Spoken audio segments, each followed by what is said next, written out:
สงขลาเป็นน้องจากเมืองสะน้อยถึงได้ตั้งเสียงมาในวันที่1 เดือนที่ 5 ปีอังกฤษ2020ค่ะปีแต่ค่ะ2018นี้คำขึ้นในวันศุกร์เนี่ยเนาะข่าวยาม9:17 นาทีค่ะในเมืองถึงไทยเนี่ยเนาะมาพบงานกันดังข่าวสายหนุ่มทางปากน้องเนี่ยเนาะคำขึ้นในก็รายการปกได้ตื่นเนาะก่อนเป็นออกแล้วค่ะมาทำข่าวการบ้านการเมืองการศึกกว่าสำคัญแทงค่ะหัวข้อข่าวข้อที่เนี่ยเนาะข้ออันตั้งสุดเนี่ยเนาะเขามาโดยอันนี้ก็เอียงมาตีข่าวของเว็บไซต์ได้แล้วเตรียมต่างไว้ค่ะเกี่ยวกับเรื่อง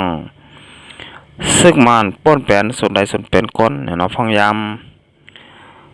ต่างเป็นเจอแมงโควิด2019ตึกเฟรามห่าวแหงกูวานเย่าก็กูเมืองค่ะโจพองย้ำเนี่ยเนาะเจอแมงต่างเป็นโควิด2019นั้นเจอแมงเนี่ยเนาะไวรัสโคโรนาเนี่ยเนาะ2019เนี่ยเนาะเฟรามจอดโตกว่ากูเมืองอยู่ในภูมิพรจุ้มเจอจัดเนี่ยเนาะจึงลุมผ้าอยู่แอนเนี่ยเนาะลาดว่าซึกมานเตจางเอาเตอตั้งในเสปึดปังตึกป่นแปนส่วนใดส่วนเป็นก้นในเมืองมานค่ะเมื่อวันที่30 เดือนธันวาคม2020ค่ะเดือน6 หมายเก้าคำปีได้2018นี้สื่อข่าวหนึ่งเนาะออกในไว้เกี่ยวเลยลองพูดต่างโตส่วนใดส่วนเป็นก้นในซุ้มจะจึงลุมผ้าอยู่แอนเนี่ยเนาะเกี่ยวกับเมืองมันรอดว่าจะฟ้องย้ำกูเมืองตึกครบทบปัญหาเกี่ยวเลยเจอแมงตั้งเป็นโควิด2019ในดับซึกมานเตจางปุดปังตึกต่อจมยิบกองกลางในปุ่นตีหลายเจเมืองในเย้าเป็นคนรายงานคึกตอนเกี่ยวกับเลยลองป่นแปนส่วนใดส่วนเป็นก้นในเมืองคมตุ่มลาดว่าในโจฟองในซึกมันมีลองแถมแห่งซึกตั้งนำเข้าตึกต่อจมยิบกองกลางในเมืองละแข่งและสังเมืองแข้งหาวแห้งอีกตั้งมีลองปุถิป้าก้นบานก้นเมืองรวยมีลองเอาปุ่นทอนสังเหนือก้นเมืองเจออันอะไรหมัดเจ็บแผลรู้เสียงตายกว่าในเย้าหลายเหตุหลายสั่งซึกมันอันป้นแปนส่วนใดส่วนเป็นก้นบ้านก้นเมืองในเมืองละแข่งแหล่เมืองแข้งนั่นเตสร้างเป็นมาปางตึกเพียวม้วยคือคนก็เป็นไรกับนั้นเพราะเอาปักปึงกูเมืองว่าจึงผู้ก็อันเฮ็ดพิษนั่นเตไรมีลองหับเอาปนพรตามตั้งพิษบนหนังปัญหาอันยามเปลี่ยนป้นมาเกี่ยวเลยลองก้นโลหินจ่าแล่จุ้มเจ้าตีในเมืองหมันหลายปอกหลายกำนั่นแหละตีในเลือนทน3 ถึงเดือนธันวาคม2020ในก้นเมืองละแข่งแลเมืองแข้งเลยมาเจ็บย้อนปางตึกซึกมันได้ซึกละแข่งอ่ำย่อม2 ปาก20ก็ปลายก้นได้ลูกตายกว่าหมอก1 ปากปลายในเย้าทุกกล่าวในว่าเป็นจุ้มอันตีงับเจ้าหน้าที่จุ่มเหตุการณ์ลงปองจึงกว่ากุมขังไว้เจอในก่อไหลหันทับซึกละแข่งออกเล็กตุ่มตอบสั่งขึ้นในเย้าเมื่อวันที่21 เดือนธันวาคม2020ค่ะเดือน5รับปีได้2018นี้ป่นมาในก่อรถกา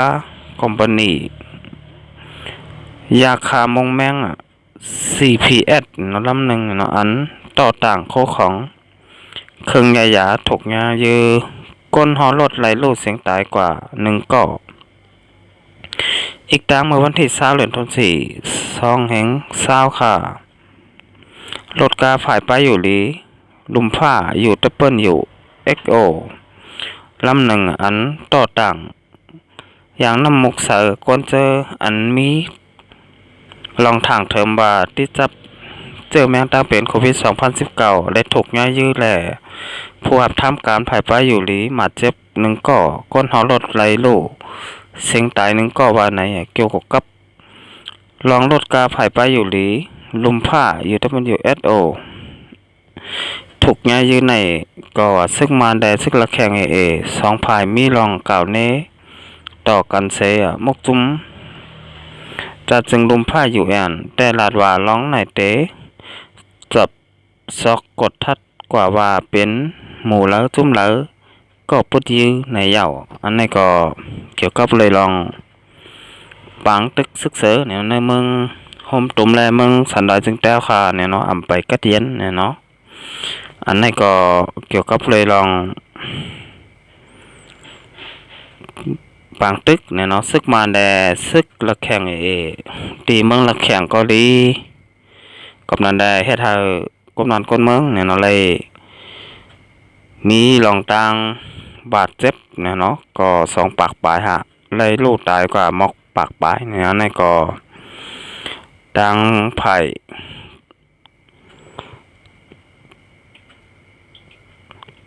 จุ่มอยู่เขาเนี่ยเนาะจะจึงลุมผ้าอยู่เนี่ยเนาะก็ลาดว่าซึกมันไล่ป้นแป้นเนี่ยเนาะส่วนใดส่วนเป็นนะพี่น้องเจ้าขมึงสันดาจึงแต้วคาแลพี่น้องเจ้าเคอเนี่ยเนาะตีอยู่ไว้ในเมืองสันดอยจึงแต้วคาอำบาได้เป็นมือก่อนป่นมาหั่นต่อถึงพองยามือเลี้ยวเนี่ยก็หลอกลายปลายบ่นแต่หลอกลายเฮ็ดลายสร้างซึกมันเขาเนี่ยเนาะอำไปมีสังดีขึ้นมาเนี่ยเนาะตึกเหมือนเก่าเหมือนเดิมตึกขี่เน็กตึกแดงเนาะเป้กินแหมตายดูหลายพี่น้องเจ้าเคอเมืองสันดาจึงแต้วคาหั่นต่อถึงบอนมือเลี้ยวเนี่ยก็เขาขาหลีป่องใจห้างเผยห้างมันเนี่ยนะว่าซึ่งมันปกป้องมันเมืองเขาขามีลองห่มลมและมีลองเกียดเคให้กลางปันพี่น้องเจ้าเคอเมืองสันดาจึงแต้วคาและพี่น้องกูเจ้าเคอเนี่ยที่อยู่ในเมืองสันดาจึงแต้วคาวันเมื่อไหร่เนี่ยเนาะเอาค่ะสืบชนะมาด้วยแทงหัวข้อข่าวข้อที่2เนาะเกี่ยวกับเลยลองตั้งเป็นเจอแมงโควิด2019อันตึกห้าวแหงอยู่ยามเดียวเนี่ยเนาะมันมาไหนเนี่ยในกำผ่าลงไหนเนี่ยมีคนติดจับเบียวกับเจอแมงโควิด2019อยู่ที่3,300,000เนี่ยเนาะ25,39ข้อค่ะเมื่องันที่มีคนติดจับเบียวกับตั้งเป็นนำเลเซเปิลเนี่ยเนาะเป็นไว้เมืองอเมริกันเนี่ยเนาะ1,905,3 ปาก4ก็ไล่ลูกตายกว่า63,8 ปาก71ก็ค่ะเมืองที่2เนี่ยเนาะเมืองสเปนเนี่ยเนาะก็มีคนที่จับยอดตั้งเป็นอยู่ที่230,906 ปาก39ก็มีคนได้ลูกตายกว่า24,5 ปาก43ก็ค่ะเมืองที่3เป็นด้วยเมืองอิตาลีเนี่ยเนาะมีคนที่จับยอดตั้งเป็นเจอแมงโควิด2019อยู่ที่2,504 ปาก63ก็ค่ะมีคนได้ลูกตายกว่า27,9 ปาก67ก็เนี่ยเนาะออกข่าววันมันในก็มีคนไล่ลูกตายกว่า234,3 ปาก92ก็ยาวเนี่ยเนาะในทั่วโลกกำผ่าลงไหนเนี่ยเนาะมีคนใดติดทรัพยากรตั้งเป็นโควิด2019อยู่ที่3 ล้านปลายเนี่ยเนาะมีคนไล่ลูกตายกว่า234,3 ปาก92ก็ยาวเนี่ยในก็เขาขาไปรถเพลแหละไปกัดเย็นเนี่ยเนาะอำบาวันใดเมืองไหนก็ตึกไหลไม่เจอไว้อยู่ห้างเผยห้างมันเนี่ยนะบาได้เป็นในเมืองสันดาจึงได้คาแลเมืองห่มตุ่มเมืองมานเกาหลีบาได้เป็นในเมืองจึงไทยเนี่ยก็เขาขาอย่าไปทางเล็กมันเนี่ยเนาะเขาขาเพราะว่ามันจะเป็นกว่าแทงเจิ้งเฮ้ยเนี่ยเนาะสังว่ามันไปหายกว่า ในกำผาในโลกไหนในเฮาคาก็อย่าไกลไว้ใจมันเนาะอย่าไว้ใจต่างอย่าไปวางใจโควิด2019เนี่ยเนาะก็เฮาคาเลยตกลางอย่าเผิดเนี่ยเนาะสังเฮาคาบ่นว่ามันมียาวมันเป็นสังยาวเนี่ยเนาะก็ว่ามันก็ไปกว่าตั้งหลายเนี่ยเนาะตึกมีอยู่ในโลกในกำผาในอยู่เนี่ยเนาะก็ว่าไปมียาแต่เตมายดยามันได้ไปมีผู้หลายวานหลายเมืองหลายหาแต่เตมายดยาไหลเนี่ยเนาะแล้วก็ยาที่เปิ้นเฮาว่าวัคซีนเนี่ยเนาะแต่เตมาป้องกันมันได้ก็ไปมีเนี่ยเนาะวันมื้อไหนเนี่ยเนาะเฮาค่ะอย่าไปหลงลืมเนี่ยเนาะว่ายอกะตั้งเป็นโควิด2019ในง่ายค่ะเนี่ยเนาะเป็นแต่ง่ายแต่ว่าหายากเนี่ยเนาะเอาค่ะสิบเสนมาด้วยทางในเมืองโฮมตุ้มเมืองมันเนี่ยเนาะก็มีคนติดจับยอกะตั้งเป็นเนี่ยเนาะเจอแมงโควิด2019โตขึ้นมาทาง1ก่อเนี่ยเนาะผมทั้งหมดก็เป็น1ปาก51ก่อยาวเนี่ยเนาะเมื่อในวันที่เนี่ยเนาะเดือนที่2/20ค่ะเดือน6มื้อ10ค่ำปีใต้2/1ปาก14นี่เนี่ยเนาะเข้ายำกลางหนาว7โมงห้องการภายไปอยู่ดีแลภายเรียนแห้งเนาะเมืองโฮมตุ่มปุ่นพาวกว่าเนี่ยเนาะคนที่จับเจอแมงตาเป็นโควิด2019โตขึ้นมาแทง1ก่อและโฮมคนที่จับเจอแมงทั้งหมดในเมืองโฮมตุ่มเนี่ยเนาะมี1ปาก51ก่อยาวว่าไหนเนี่ยเนาะคนที่จับเจอแมงตาเป็นโควิด2019แทงไหนเป็นผู้หญิงอายุ25ปีเนาะอยู่เซาเนอเจเวียงอินจิงตึงตากงเสเนาะเป็นคนอันถูกรู้ล้อมเปิดโดยว่าตีห้องยาอินจิงว่าจ่องที่จับเจอแมงตั้งเป็นโควิด2019วันในไว้เสกดทัดโทว่าที่จับเจอแมงโควิด2019ย่าว่าผู้มีฝุ่นทอนเขาขึ้นเอาตัวมันนางส่งยศยาไว้ตีห้องยาตองออกเนี่ยเนาะกะละปะเนี่ยนายเหยาเนี่ยเนาะหมอยาเขาเอาโตอย่างน้ำมุกเสือก้นนั้นมีรองทางเถิมติดจับเจอแมงโควิด2019ด่า2ปาก37ก่อกดทัดจัดด้วยแหล่จังโทษผ่านปลาก้นที่จับเจอแมงตั้งเป็นโควิด2019 1ก่อด่า2ปาก36ก่อแต่โทษผ่านเจอแมงวันไหนจำหนังห้องการภายไปอยู่ดีแลภายเรียนแห้งเมื่อห่มตุ่มปืนเผากว่านั่นเสียคนที่ซับเจอแมงตั้งเป็นโควิด2019ก็ที่22แต่กดทัดเจอแมงแทง2ปอกอทบหันเจอแมงยาวแลหมอยาเขามักมันว่าหายดีจึนแค้นขึ้นเย้าต่อถึงเมื่อในวันที่1เดือนธันวาคม2020ค่ะเดือน6มื้อ10ค่ำปีใต้2/1ปาก14นี่เขาย่ำกลางใน11โมงโฮมคนที่จับยอกะตั้งเป็นเจ้าแมงโควิด2019ในเมืองโฮมตุมมีอยู่1ปาก51ก่อก้นนั้นได้รู้เสียงตายกว่า6ก่อและก้นนั้นยอดยาจึงแค้นขึ้นมีอยู่28ก่อว่าไหนในคนที่จับเจ้าแมงโควิด2019อันยอดยาจึงแค้นขึ้น28ก่อตา17ก่อไหลลงห้องยาเย้าเสหมอยาเขาขึ้นเจอเขา17ก็เก็บตัวอยู่ไว้ที่เฮือนเผามันแหละหลูล้อมเปิดตัวป้ายอยู่หลีกว่าแทงในเย้าเอาละสุดท้ายมาต้อยแทงข่าวเกี่ยวกับเลยลองเมื่อได้เป็นวันที่1เดือนที่2/20เนี่ยเนาะวันไหนก็เป็นในเมืองไทยเนี่ยก็เปลี่ยนไว้วันแรงงานแห่งชาตินะเนาะในกำพร้าก็เปลี่ยนไว้วันแห่งการยานเมืองในกำพร้าเนี่ยเนาะกูตีกูตั้งกูวานเย้าก็กูเมืองเนี่ยเนาะวันอันนี้ก็ลำลองเตะๆค่ะ มือก่อนป่นมาเนี่ยเนาะก็กูปีเนี่ยเนาะแต่มีลองตกย้อนส่วนใดส่วนเป็นเนี่ยเนาะแห่งการยานเมือง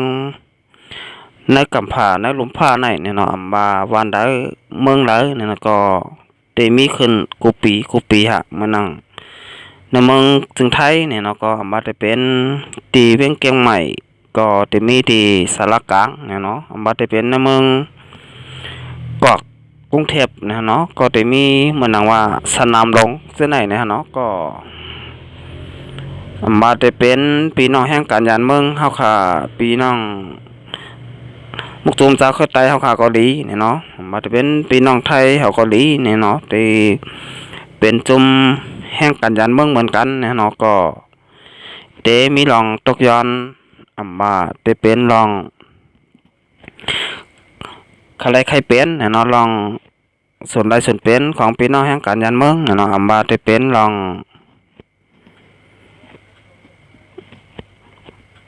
สังเกาหลีเนี่ยเนาะเขาค่ะมาได้เป็นลองกาแห้งเกาหลีมาได้เป็นลองรูลองกูลองเนี่ยเนาะกูเจอกูลองเนี่ยเนาะที่แห่งการยานเมืองเกาหลีเนี่ยเนาะแห่งการพี่น้องไทยเกาหลีเนี่ยเนาะอันนี้ค่ะก็ได้ตกย้อนเนี่ยเนาะที่ลงปองเตึงเนี่ยเนาะก้อยกาปีในเป็นจังนั้นเนี่ยเนาะก็ว่าเบิ่นปันเฮ็ดเนี่ยเนาะก็ว่ามีประกาศเนี่ยเนาะพรกฉุกเฉินแต่เคอร์ฟิวอยู่เนี่ยเนาะกับนั้นแต่ปีนี้มีพี่น้องแห่งการยานเมืองเกาหลีพี่น้องไทยเกาหลีเนี่ยเนาะก็เฮ็ดกิจกรรมเนี่ยเนาะก็ล้มโตกันเนี่ยเนาะมีค่ะปีนี้ก็ว่าเปิ้นให้ห้ามไว้เนี่ยเนาะปนคนกว่าอยู่ซ้อมกันน้ำเนี่ยเนาะก็กฎหมายพรกฉุกเฉินเนี่ยก็เปิ้นตึกใจไว้อยู่เนี่ยเนาะกับนั้นได้พี่น้องแห่งการยานเมืองมาเป็นพี่น้องไต้เกาหลีพี่น้องไทยเกาหลีเนี่ยก็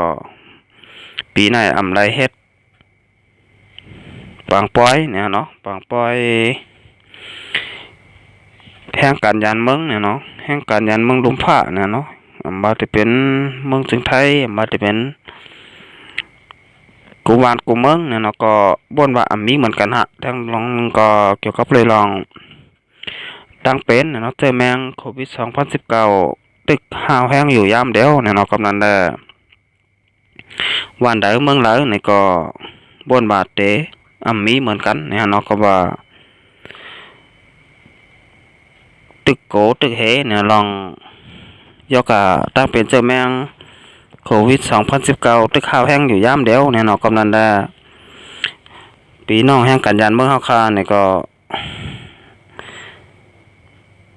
ไรอ่อนกันเนี่ยเนาะกว่า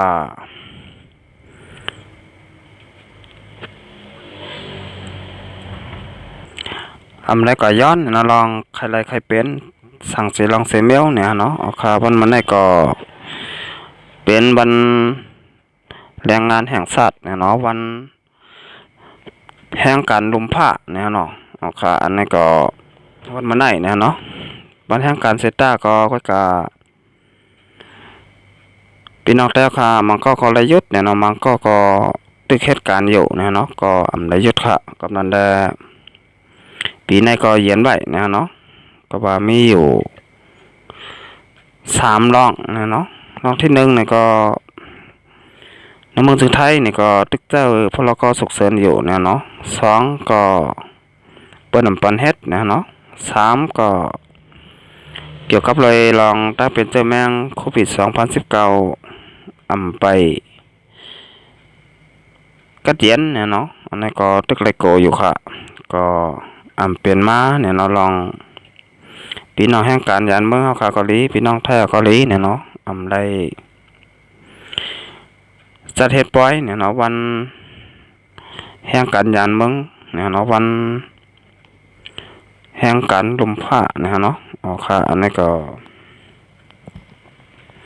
คำขึ้นได้เนี่ยก็รายการปกได้ตื่นเนี่ยก็ได้ย้อนขึ้นหรือไว้ก่อนเนี่ยเนาะจังไกมาพบมาญากันแทงบ้านนาค่ะก็สามารถพี่น้องแต่ค่ะเนี่ยเนาะมาเข้ามาโดย ช่อง YouTube เนี่ยเนาะขาสายหนุ่มยาวเนี่ยก็อ่านกันกดติดตามกด Subscribe ไว้ปันเนี่ยเนาะนั่นคือโปรติดตามข่าวใหม่ๆเนี่ยเนาะเอาค่ะได้มีข่าวใหม่มาเฮาค่ะก็ได้หันก่อนเปิ้นนะฮะเนาะสังว่าไลค์กดติดตามไว้และไลค์กด Subscribe ไว้เนี่ยเนาะก็เตรียมขึ้นตันแลเตไลหันข่าวเตียนมาไว้เนี่ยเนาะกูวันค่ะเอาค่ะอันนี้ก็ให้ฝากไว้นะฮะเนาะเอาค่ะ